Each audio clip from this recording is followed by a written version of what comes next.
વડોદરા બાદ હવે જૂનાગઢ લોકસભા બેઠક પર પણ ઉમેદવારોની ફોર્મની ચકાસણી પૂર્ણ થઈ છે। જૂનાગઢમાં 26 માંથી 22 ઉમેદવારોના ફોર્મ માન્ય છે।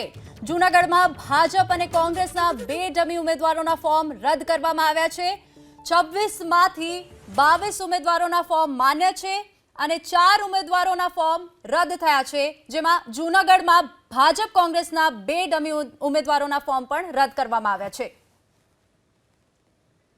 લોકસભા સીટ માટે 12 તારીખથી લઈને 19 તારીખ સુધીમાં 26 ફોર્મ રજૂ થયા હતા, અલગ અલગ 17 જેટલા ઉમેદવારો તરફથી।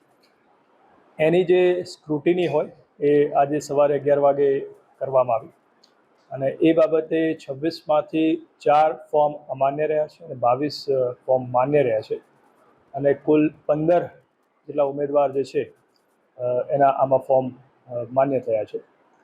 હવે આગળની જે અમારી પ્રક્રિયા છે એ મુજબ આ જે 15 ઉમેદવારોના ફોર્મ માન્ય રહ્યા છે એ 22 તારીખે 3 વાગ્યા સુધી જો એમને પોતાનું ફોર્મ પરત ખેંચવું હોય તો એ પરત ખેંચી શકે છે અને ત્યારબાદ જે હરીફ ઉમેદવારોની જે યાદી હશે એ એના પછી તાત્કાલિક તૈયાર કરવામાં આવશે અને પછી જે બેલેટ પેપર છે, પોસ્ટલ બેલેટ છે, એ તમામની તૈયારી શરૂ કરી દેવામાં આવશે।